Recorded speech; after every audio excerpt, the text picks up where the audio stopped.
कुदरती आफात जो हैं वो किसी को बता कर नहीं आती। वहीं मीरपुर आज़ाद कश्मीर में जो क़यामत है ज़लज़ला 4 रोज़ पहले आया था, उसके आफ्टर शॉक्स अभी भी जारी हैं। इस वक्त हम खड़ी शरीफ मोड़ा सांग किकरी के मकाम पर यहाँ पर मौजूद हैं, जहाँ पर जो है काफ़ी जो है अंदरून गांव है जो वो काफ़ी तबाह हालत है इसकी।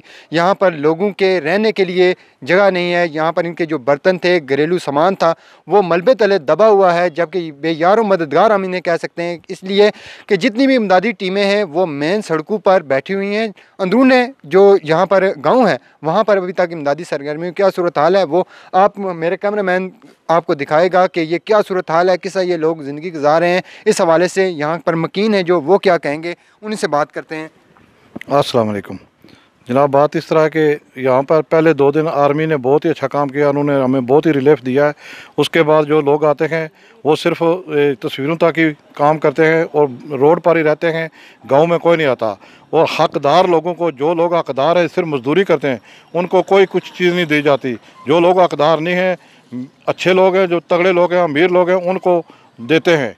ये काम जो है नहीं, ये नहीं ठीक है, हकदारों को हक दो।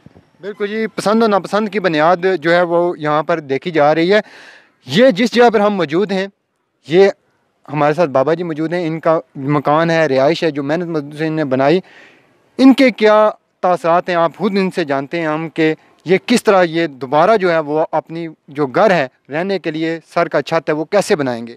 अस्सलाम वालेकुम जनाब, क्या हाल है जनाब? मैं 600 की मजदूरी कर रहा, लेकिन मजदूरी ने मकान नहीं बन रहे। मिस्त्री नहीं दिहाड़ में जी मजदूरी नहीं, वो कुछ नहीं बनानी, बच्चे पाला या दिहाड़ लां।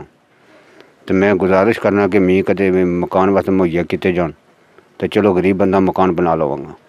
इमदादी सरगर्मियाँ जो हैं वो यहाँ पर इमदाद के हवाले से या इंतज़ामिया की जानिब से आपके पास कोई बंदा आया है कि वो नुकसान का? हमारे पास आर्मी आई थी, उन्होंने बहुत सपोर्ट किया हमारी, लेकिन कुछ ऐसी टीमें जो ना वो थोड़ी थोड़ी देर में आती रही हैं, लेकिन नहीं।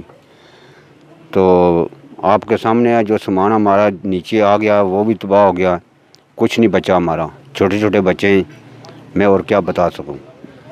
क्या कहेंगे कि कुदरती आफात हैं, इसमें माहिर हजरात हैं जो इस्तात भी रखते हैं, वो इन तरह जो गुरबा हैं अपने इलाके में उनकी मदद करें तो दोबारा ये मकान भी बन सकते हैं, सब कुछ बन सकते हैं। जी ये बन सकते हैं, लेकिन ये बहुत गरीब आदमी है, ये सिर्फ 600 की दिहाड़ लगाता है, लेकिन इसके बच्चे 5-6 बच्चे हैं, ठीक है। इसका और कोई भी नहीं है बाहर, बस अपनी मदद आपके तहत।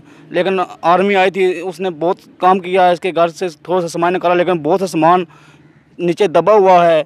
जैसा कि आपको बताया कि हम बताएंगे आपको कि अंदरून गांव जो सूरत हाल है, घरों की सूरत हाल, ये आप देख सकते हैं कि किस तरह सामान बिखरा हुआ पड़ा हुआ है। और बेयारो मददगार जो ना सिर्फ ये ख़वातीन और बच्चों को भी काफ़ी मुश्किलात का सामना करना पड़ता है कि खौफ और जो है ये ऐसा जो है कुदरती आफत, ऐसा एक झटका आवाम को लगा है जिसकी वजह से जो है वो अपने घर की जो है वो जमा पूंजी से महरूम की वजह से ये बात भी नहीं कर सकती। और बाकी अंदरून शहर गाँव है जो वो हम आपको बताएंगे कि यहाँ पर जो मकानात हैं उनकी क्या सूरत हाल है, वहाँ पर इमदादी सरगर्मियों के हवाले से अंदरून गाँव क्या सूरत हाल है, किस हद तक जो है वो रिलीफ इमदादी टीमें यहाँ पर पहुँची हैं, क्या रिलीफ दिया गया है या इंतज़ामिया की जानिब से इनको क्या दाद रसी की जा सकती है। इस हवाले से यहाँ पर आगे चल के आपको दिखाते हैं कि नुकसान कितना हुआ है। यहाँ पर छोटे बच्चे हैं जो वो भी आप देखेंगे कि किस तरह जो है वो मलबे के ऊपर बैठे हुए हैं।